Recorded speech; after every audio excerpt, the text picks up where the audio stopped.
Iran को उस मोड़ पर लेकर जा रहे हैं जहां उसकी सोच बदल गई। ईरान में अब ये सोच आ रही है, गवर्नमेंट में भी और लोगों में भी, कि जब हमारे पास एटम बम होगा और आईसीबीएम होगा, यानी कि इंटरकॉन्टिनेंटल बैलिस्टिक मिसाइल होगी जैसे कोरिया के पास है, तो कोई हम पर अटैक नहीं। चूंकि हमारे पास ये नहीं है इसलिए हो रहा है। मैंने कई प्रोग्राम्स में कहा भी है, 2 से 3 साल ज्यादा से ज्यादा इस वॉर के बाद आईसीबीएम रेडी हो और शायद एटम बम भी रेडी हो, इसलिए वो एनपीटी से बाहर आ रहा है, यानी कि nuclear non proliferation treaty bill पेश कर दिया गया है पार्लियामेंट ईरान की। स्पेन ने अमेरिकन मिलिट्री प्लेन्स को स्पेनिश एयर स्पेस का यूज करने से मना कर दिया, बोलता हमारे एयर स्पेस में से आप नहीं जा सकते। गुड, पहले स्विट्जरलैंड ने भी बैन किया था।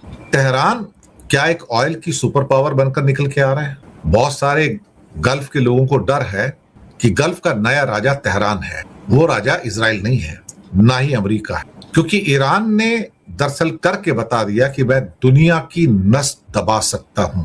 साथ में भारत ने चाइना के सीसीटीवी कैमरास बैन कर दिए। चलिए साहब, चाइना ने इस पर ऑब्जेक्शन लिया है और खास तौर से जासूसी का उस पर इल्जाम आ रहा है, जो भी है। तो welcome you all. And report किसकी है कि ईरान एक बड़ी ऑयल पावर और अदरवाइज एक रीजनल पावर बन। अमेरिका के एक एक्सपर्ट हैं रॉबर्ट पेप, वो बोलते हैं कि अब 1 महीने की वॉर के बाद एक चीज कंक्लूसिवली प्रूव हो गई है कि Iran is now A super power and oil super. ये एक टर्मिनोलॉजी पहले कभी यूज होती नहीं थी कि ऑयल सुपर पावर कौन, क्योंकि ऑयल सुपर पावर का मतलब सिर्फ ऑयल बेचना नहीं होता, तो फिर तो सऊदी भी सुपर पावर हो सकता था, लेकिन वो नहीं है ना।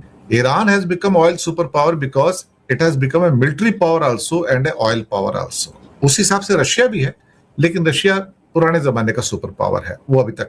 और उसने कहा कि ये जो अभी सप्लाई चेन, ये दरअसल धीरे धीरे सबको इम्पैक्ट कर। इनका ये कहना है कि धीरे धीरे India is also getting impacted very very badly on it's supply chains, extremely badly. और भारत को अपने जो हित है उसको लेके, ठीक है वो अमेरिका और इजराइल के पक्ष में है, लेकिन धीरे धीरे वो भारत को फिर से ईरान की ओर लेके जाएगा, क्योंकि बिना ईरान के और जो एनर्जी वहां से मिलती है, इंडिया का गुजारा नहीं है। India has to come to Iran for seeking the some kind of help as far as crude is concerned. और बाकी एक्सपोर्ट होता भी है, चबहार पोर्ट भी है।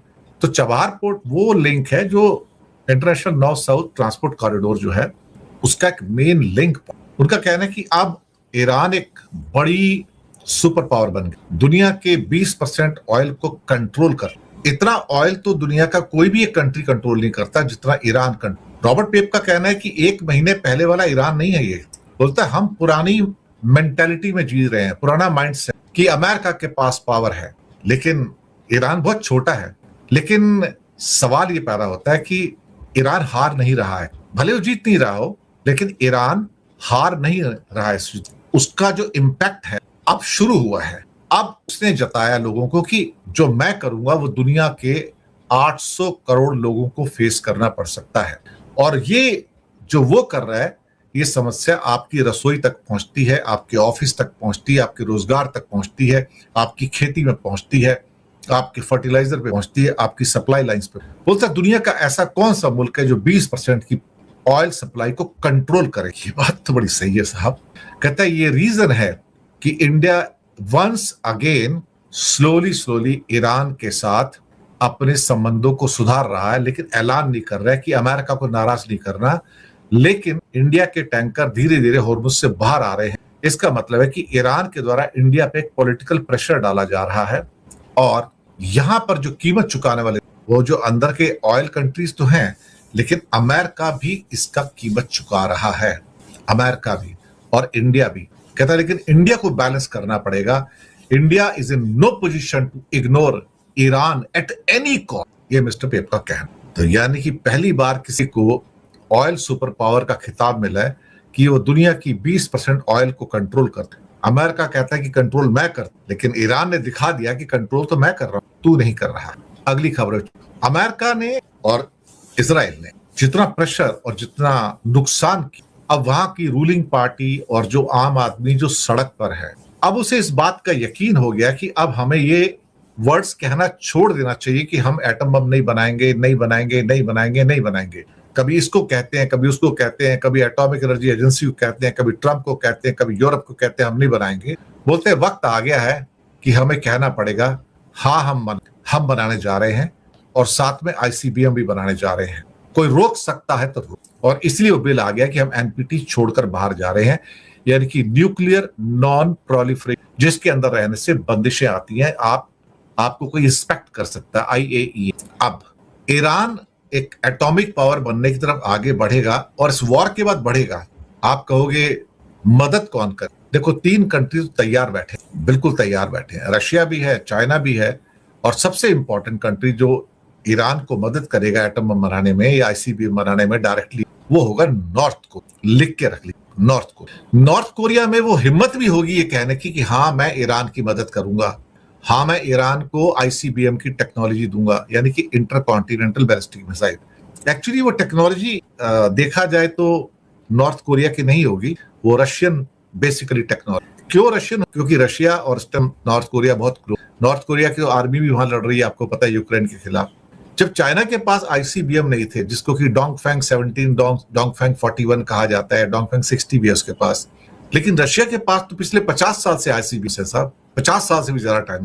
आईसीबीएम मतलब इंटरकॉन्टिनेंटल बैलिस्टिक मिसाइल्स, जो 15,000 किलोमीटर तक मार कर सकती हैं। यानी कि अगर ईरान स्टार्ट करे तो अमेरिका का कोई शहर ऐसा नहीं होगा, या दुनिया में कोई ऐसा शहर नहीं है किसी भी कंट्री का जिसके ऊपर रूस की आईसीबीएम नहीं पहुंच। और जो नई चाइनीज मिसाइल्स हैं वो भी आईसीबीएम जो हैं वो भी पूरी दुनिया में हर कोने में जा सकते। प्लस अभी जो टेस्टिंग सारे हुए हैं खास तौर से नॉर्थ कोरिया के, पहले भी वो भी इस टाइम पूरा अमेरिका कवर कर, यानी कि वेस्टर्न कोस्ट का कैलिफोर्निया से लेके और ईस्टर्न कोस्ट का न्यूयॉर्क तक कोई एक सिटी ऐसा नहीं है जो नॉर्थ कोरिया की जद से बाहर हो। आज देखिए उसके पास जितने भी एटम बम है, 50 हैं, 100 हैं, जितने भी हैं, और आईसीबी। आज ट्रंप या दुनिया का कोई भी देश नॉर्थ कोरिया के खिलाफ एक्शन, सोचने वाली बात है ना। ये ट्रंप क्यों नहीं स्टेटमेंट देता? ये साउथ कोरिया में जाता है, बड़ी बड़ी बातें करता है, फिर कहता है हाँ नॉर्थ कोरिया का मैं देखता हूं, अगर मेरी मीटिंग होगी तो मैं किम जॉन उंग से भी मिलूंगा। ये सोचिए ना, और क्या है, ये पावर है साहब। अगर आज नॉर्थ कोरिया के पास ये आईसीबीएम की और एटम बम की पावर नहीं होती तो साउथ कोरिया थर-थर नहीं कांपता था, अमेरिका थर-थर नहीं कांपता था साहब। ये सारा का सारा चक, तो धीरे धीरे उसको पुश कर दिया गया है। ये वॉर खत्म, मैं 2 से 3 साल का वक्त लूंगा, बस 2 से 3 साल के अंदर आप ईरान को आईसीबीएम प्लस एटम बम दोनों तैयार कर, और फिर आप देखो कि क्या नेतन्याहू अटैक करेगा उसके ऊपर, और फिर देखो क्या ये सऊदी और यूएई की दादागिरी चलेगी। और मैं पहले भी कह चुका हूं, इस पूरे जोन का दादा सिर्फ ईरान होगा। आप देख, एक दिन ईरान होगा, टोटल दादा होगा, उसके बिना यहाँ पत्ता भी नहीं है। शायद हर कंट्री का एक साइकिल में दिन आता है ना, इसका भी दिन आएगा। दूसरा, भारत ने चाइना के सीसीटीवी कैमरास को बैन कर, तो चाइना को गुस्सा तो आएगा ही। ग्लोबल टाइम्स में एक अच्छा खासा आर्टिकल लिख दिया। हमारे इंडिया के अंदर टीपी लिंक हो गया, दहुआ हो गया, या हिकविजन हो गया, इनके बहुत सारे सीसीटीवी आते हैं, लाखों में आते हैं, हजारों नहीं लाखों के अंदर आते हैं साहब। अब ये कहते हैं कि जासूसी करते हैं और हम तुमसे नहीं लेंगे। इन एक्चुअलिटी इससे भारत के बाजार को नुकसान तो होगा, लेकिन भारत ने दरअसल बिना कोई सबूत दिए, चाइना कहता, आपने इसको खारिज किया, कहता है शो करो ना मैं जासूसी कर रहा हूं, मैं, you have to prove it. और ये निष्पक्ष इंटरनेशनल नियमों के खिलाफ भी है, तो वो इंडिया के ऊपर दरअसल मुकदमा कर सकते हैं WTO। भारत वहां बैक सीट पे जाएगा, मैं आपको बता। तो चीनी ब्रांड के इंटरनेट कनेक्टेड सीसीटीवी कैमरे में भारत ने डिजिटल सुरक्षा को लेकर फैसला किया है। अब वो कहते हैं कि जो डेटा मिलता है वो फॉरेन सर्वर को चीन पर भेज सकते हैं, ये भी हो सकता है। भारत को आशंका है कि चाइनीज सीसीटीवी का इस्तेमाल जासूसी के लिए किया जा सकता है, इसलिए हमारी सुरक्षा को खतरा है। कमाल की बात है साहब। इसका मतलब यह है कि भारत में जासूसी होगी, आप मेरा मतलब समझिए, कि भारत में जासूसी होगी मोदी जी के अनुसार, लेकिन वो चीन ना करे तो अच्छा है, इजराइल कर ले तो, यानी कि अब सीसीटीवी कैमरा इजराइल से या अमेरिका से लिए जाएंगे, लेकिन वो इजरायली प्रोडक्ट होगा और किसी ज्यूस की कंपनी का प्रोडक्ट होगा, ये भी तो हो सकता है ना। यानी कि हम पेगासस हो या सीसीटीवी कैमरा हो, हम इजराइल की जासूसी मंजूर कर सकते हैं, लेकिन हम चाइना की जासूसी मंजूर नहीं कर सकते। तो नेचुरली चाइना को तो फिर गुस्सा आएगा ना, चाइना दूसरे तरीके से बाह मरोड़ेगा हमारी, ऐसी बात नहीं है। कोई सोचे कि चाइना मतलब तुमको छोड़ देगा, चाइना को पता बदला कैसे, और पीछे जो बदला लिया है, 3 साल से इंडिया की टनल मशीन्स वहां पे अटकी हुई थी, वहां के पोर्ट पे पड़ी हुई थी, यहाँ नहीं पहुंची। 3 साल अटका के रखा। अल्टीमेटली हमें बैक करना पड़ा, भैया दे दो दे दो दे दो। 3 साल बाद 2 टनल मशीन, उस चक्कर में सारे प्रोजेक्ट रुके पड़े थे।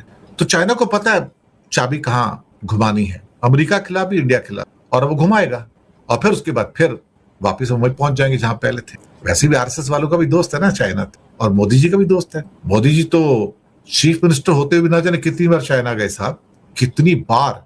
और इस बीच तेहरान, अपना स्पेन ने यूएस के एयरक्राफ्ट को एयर स्पेस देने से मना कर दिया है और कह दिया कि तुम्हारे मिलिट्री प्लेन मेरे एयर स्पेस से नहीं जा सकते, तुम्हारे शिप्स जो है वो भी मेरे वाटर स्पेस से नहीं जा सकते हैं। तो स्पेन जो है इस समय है तो नेटो का मेंबर, लेकिन उसके बावजूद जिस ढंग से स्पेन फैसले ले रहा है वो अपने आप में बहुत इंपॉर्टेंट है। उसके प्राइम मिनिस्टर पेड्रो सांचेस का कहना है कि हम किसी युद्ध में हिस्सा भी नहीं लेंगे, ना हम ईरान के साथ कोई योगदान करेंगे, ना ही कोई अपने सैनिक भेजेंगे, ना ही कोई साजो सामान भेजेंगे। और वो अमेरिका और इजराइल के हमलों के खिलाफ है टोटल, कि तुम जो कर रहे हो अनकॉन्स्टिट्यूशनल है, इंटरनेशनल लॉ के हिसाब से इलीगल। तो स्पेन से अगर आप नहीं गुजरते तो फिर आपके लिए बहुत मुश्किल हो जाता है कि आप दूसरा रास्ता लेते, फिर आप तब कहीं जाके घूम फिर के आप जो मेडिटेरेनियन सी है वहां से आप आते हैं। तो ये बहुत बड़ी प्रॉब्लम स्पेन के द्वारा पैदा की गई है अमेरिका। तो ये थी हमारी पेशकश। उम्मीद है आपको पसंद आई है। चैनल को सब्सक्राइब कीजिएगा, हो सके तो छोटी छोटी आर्थिक मदद कर सकते हैं, काफी लिंक दिए नीचे डिस्क्रिप्शन में, जीपे फोन पे का लिंक भी दिया है। तो छोटी छोटी मदद कीजिएगा ताकि चैनल भी आगे बढ़ता रहे, हम भी आगे बढ़ते रहें। और साथ ही में ये थी आज की वीडियो। अगर आप भारतीय मीडिया का रिएक्शन देखना और सुनना चाहते हो तो वी रिएक्शन चैनल को सब्सक्राइब करें और बेल आइकॉन को भी प्रेस करें ताकि नई आने वाली वीडियो का नोटिफिकेशन आपको मिल सके। और हमें टिकटॉक पर भी फॉलो करें। नेक्स्ट वीडियो के मिलते हैं। अल्लाह हाफिज़।